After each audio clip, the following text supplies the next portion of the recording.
Let me ask you something. Have you ever reached a point where you just got tired? Tired of always being the one to text first? Tired of wondering why his replies feel different? Tired of feeling like you're putting in more effort than you're getting back? So one day you make a decision, not out of anger, not out of drama, but out of clarity. You stop talking to him. No announcement, no explanation, just silence. And in that moment, it might feel like you've lost control, like you're stepping into the unknown. But what you don't realize is this: you didn't lose control, you just changed the game. Because when you remove your presence, your attention, your energy, you force the situation to reveal what was hidden all along. And what happens next, that's where things get real, because silence doesn't confuse people, it exposes them.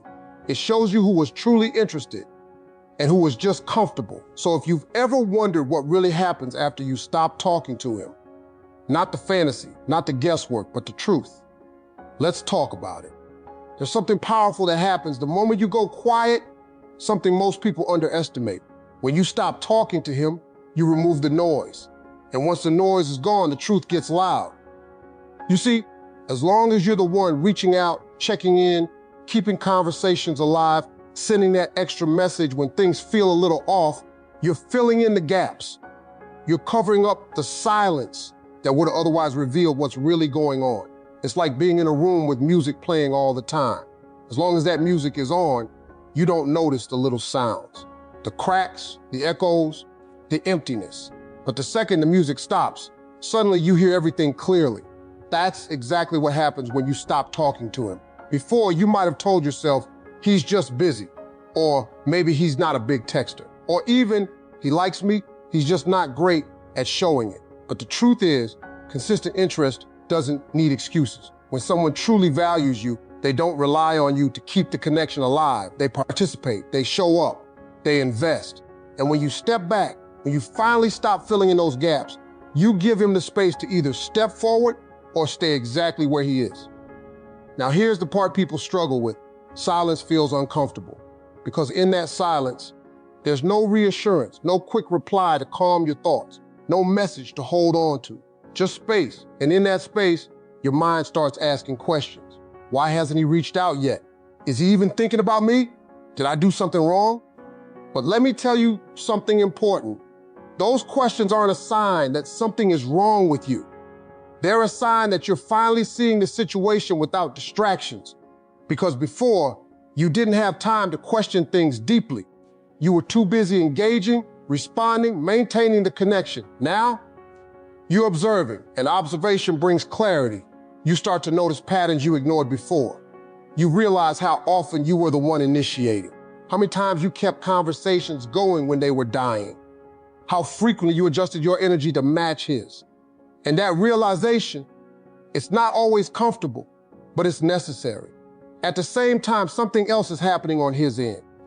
Your absence creates a shift because people get used to patterns. They get used to your presence, your messages, your attention.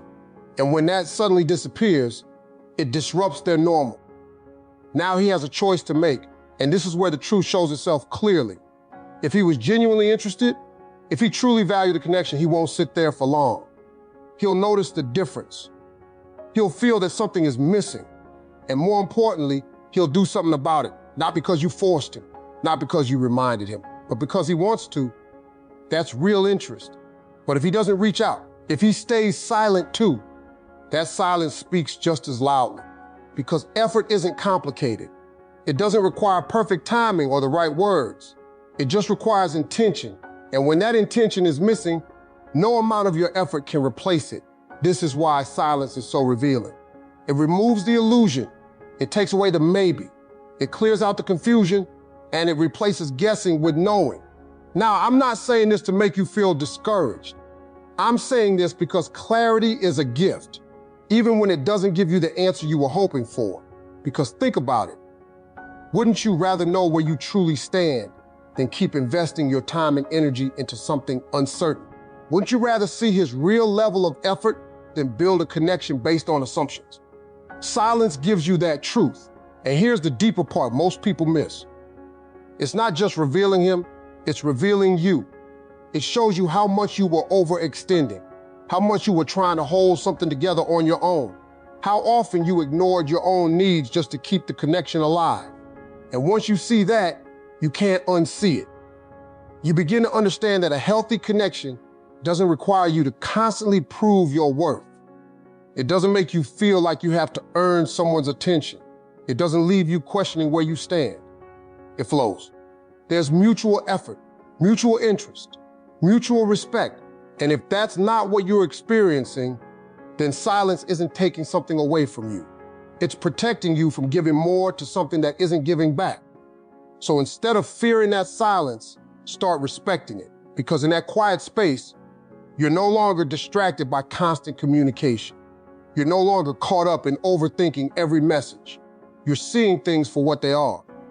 And once you see the truth clearly, you're in a position of power. Not the kind of power that controls someone else, but the kind that allows you to make better decisions for yourself. You stop chasing confusion. You stop settling for inconsistencies. You stop accepting less than what you deserve. And all of that starts with one simple act. You stop talking. And in doing so, you finally started understanding. There's a quiet kind of power in creating distance, a kind of clarity that only shows up when emotions are no longer constantly being stirred. When you stop talking to him, you don't just create silence between the two of you. You create space. And that space does something important. It allows everything that was once blurred by constant interaction to come into focus. Because when you're always in communication, when messages are going back and forth, when you're reacting in real time to every word, every delay, every tone, your emotions stay active. You're inside the situation, not observing it. And when you're inside it, it's hard to see it clearly. You might confuse attention with interest. You might mistake inconsistency for mystery. You might overlook things that don't feel right because you're too busy staying connected. But when you step back, when you remove yourself from that constant exchange, something shifts. The emotional intensity settles. It's like muddy water being left alone. At first, everything is cloudy. You can't see through it. But give it time, give it stillness. And slowly, everything begins to settle at the bottom. The water clears. And now you can finally see what was always there. That's what your absence does. It clears the emotional fog. For you, this means you start seeing him differently. Not through the lens of hope or attachment or what you want things to be, but through the lens of reality. You begin to ask better questions. Not why hasn't he texted me today, but has he been consistent with me overall? Not what did he mean by that message, but how does he consistently make me feel? And those questions lead to honest answers. You realize whether he was showing up fully or just enough to keep you around. You recognize whether the connection had depth or if it was mostly built on moments that felt good but didn't really go anywhere. That kind of clarity is powerful because it shifts your focus from chasing feelings to evaluating behavior. At the same time, something important has happened on his side too. Your absence gives him space to think. And this is crucial because people don't always process their emotions in the middle of constant communication. When everything is ongoing, there's no pause, no reflection. It's just reaction after reaction. But when you step away, you remove that immediate access. You're no longer right there, available at all times. And that forces him to sit with his own thoughts. He starts reflecting, whether he realizes it or not. He might think about your conversations. He might notice your absence in his routine. He might start asking himself how he actually feels about you. And here's the key part. This reflection is honest because it's not being influenced by your presence in that moment. You're not there reminding him of your value. You're not there keeping his attention engaged. You're not there filling the silence, so whatever he feels, it comes from him. If he misses you, it's real. If he reaches out, it's intentional. If he does nothing, that's honest too. That's why your absence creates clarity. Not just for you, but for him as well. It removes pressure, but it also removes distraction. Now, I want you to understand something clearly. This isn't about playing games. It's not about trying to manipulate his feelings or make him realize your worth. It's about stepping out of a situation long enough to see it for what it truly is. Because when you're constantly present, it's easy to ignore misalignment.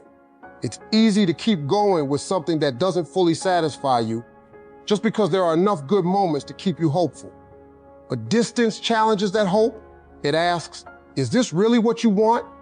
It asks, is this connection actually fulfilling or just familiar? And those questions matter because sometimes in the absence of communication, you realize something unexpected. You don't miss him as much as you thought you would. You miss the habit. You miss the attention. You miss the routine of talking to someone. But him as a person, his effort, his consistency, his presence, you start to see whether those things were truly meeting your needs. And that realization can be freeing because it brings you back to yourself. You start reconnecting with your own life, your own priorities, your own sense of peace. You realize how much mental energy you were spending on trying to understand him instead of simply observing him. And now, with that space, you don't feel the same urgency anymore. You're not waiting by your phone. You're not analyzing every little detail. You're not emotionally dependent on his next move. You're grounded. And from that grounded place, you make better decisions. You're no longer reacting out of emotion. You're responding with awareness. So if he comes back, if he reaches out, if he tries to reconnect, you're not just jumping in without thinking. You're evaluating, has anything actually changed? Is his effort different? Is this something that aligns with what I want now? And if he doesn't come back, then you already have your answer. Not because you forced it, but because the space revealed it. And that's the beauty of absence. It doesn't create confusion. It removes it. It doesn't take something away from you. It gives you perspective. So instead of fearing distance, start understanding its purpose. Because sometimes the clearest answers don't come from more conversation. They come from stepping back long enough to see the truth without it. There's something most people don't realize about relationships. It's not just about what you say or what you do. It's about the energy you bring into the connection. And energy is subtle. It's not always spoken, but it's always felt. When you're constantly reaching out, constantly available, constantly trying to maintain the connection, you're sending a certain kind of energy, an energy that says, I'll keep this going no matter what. An energy that over time can unintentionally lower your value in the dynamic, not because you're not valuable, but because you're overextending that value without receiving the same in return. Now, the moment you pull back, the moment you stop talking to him, that energy shifts. It changes everything. Before, he may have been used to your presence, used to your attention, used to the fact that no matter how much or how little effort he gave, you were still there to meet him halfway, sometimes more than halfway. But when you step back, when you stop giving that constant energy, you remove that comfort. And people always notice when comfort changes, suddenly the dynamic isn't the same anymore. He doesn't have that easy access to you. He doesn't have that predictable flow of attention coming his way. And that creates a kind of tension, not a negative one, but a noticeable one. It makes him aware. Because here's the truth, when something is always available, it can be taken for granted. Not out of bad intention, but out of human nature. People adapt to what's consistent, even if it's valuable. But when that availability is no longer guaranteed, when that energy is no longer freely given, it becomes noticeable. And what was once normal suddenly feels like it's missing. Now, this is where the shift really begins. Because when you stop overgiving, you create space for him to give before he didn't have to step up. The connection was already being maintained. The effort was already being supplied. There was no real need for him to go beyond where he was. But now there's a gap, and that gap invites action. If he cares, if he's interested, if he values what you bring into his life, he'll feel that gap and he'll want to close it.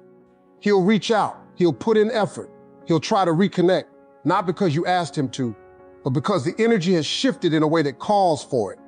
That's what healthy dynamics look like, a natural exchange of effort.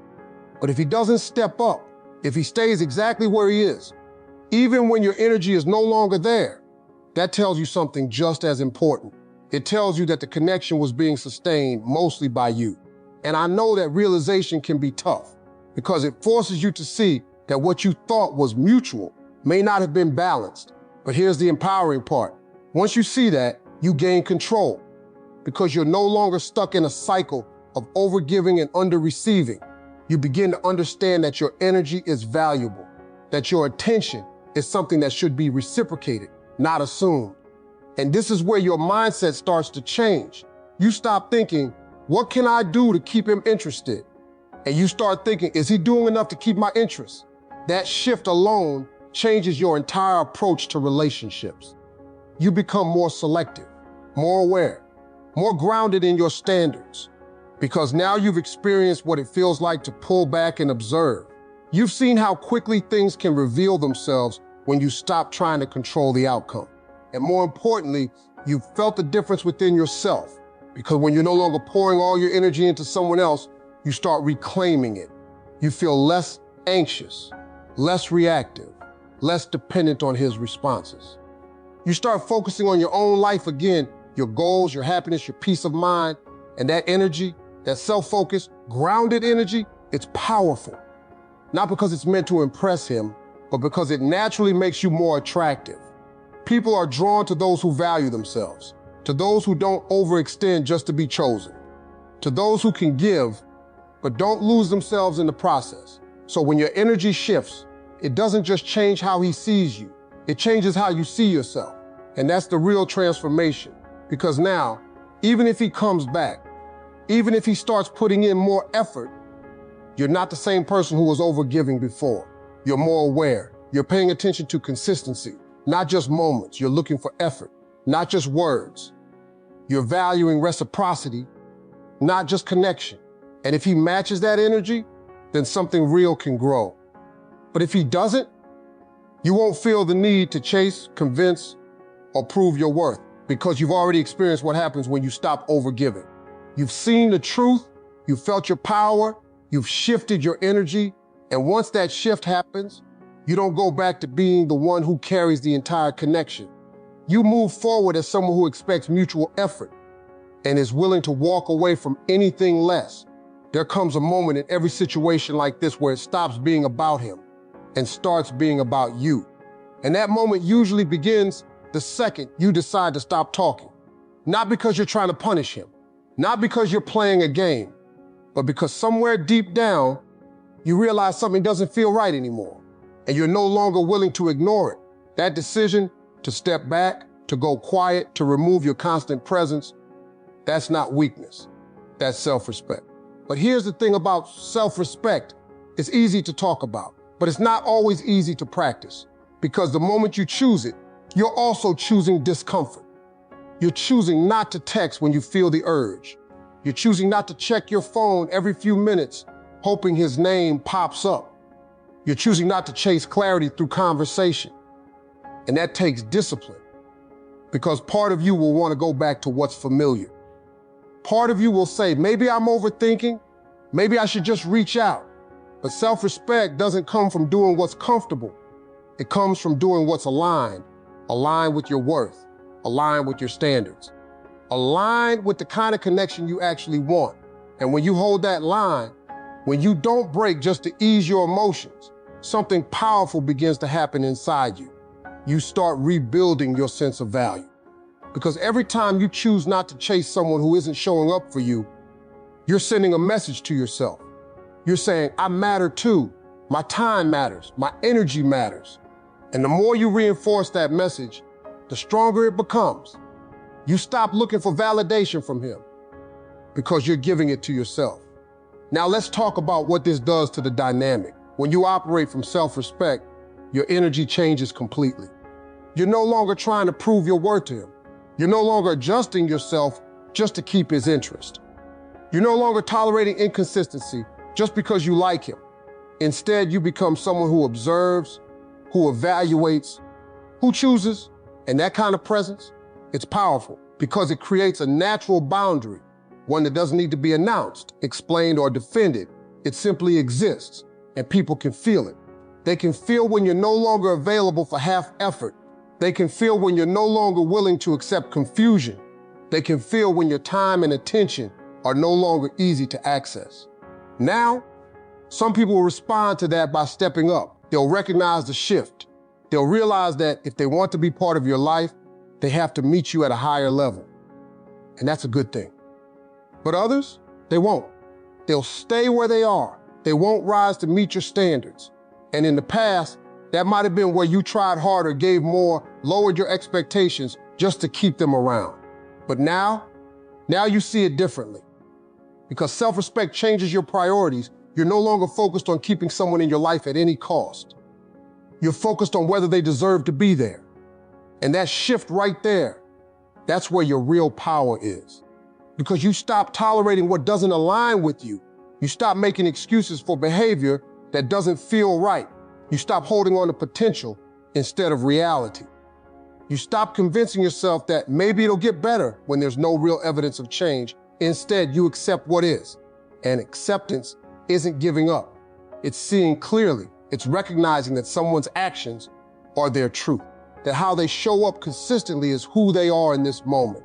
And once you accept that, you're free to make a decision that serves you, not based on emotion alone, but based on awareness. Now, here's something important to understand. Self-respect doesn't guarantee that he'll come back. It doesn't guarantee that he'll suddenly change or realize your worth. But that's not the point. The point is that you no longer need him to, because when you truly respect yourself, your sense of worth isn't tied to his attention anymore. You don't need his messages to feel valued. You don't need his effort to feel chosen. You don't need his presence to feel complete. You already feel those things within yourself. And from that place, you approach relationships differently. You're not chasing love, you're choosing it. You're not holding on tightly out of fear. You're allowing things to flow naturally. You're not afraid of losing someone because you know that anything meant for you will meet you where you stand, not where you shrink yourself to fit. And that confidence, it's quiet, but it's strong. It doesn't need to be loud or dramatic. It shows up in your decisions, in your boundaries, in your willingness to walk away from anything that doesn't honor you. So when you stop talking to him, don't see it as the end of something. See it as the beginning of something much more important, a relationship with yourself that's built on respect, not compromise. Because at the end of the day, the way you treat yourself sets the standard for how others treat you. And when you choose yourself, fully, consistently, unapologetically, you don't just change the outcome with him, you change the outcome of every connection that comes into your life after that.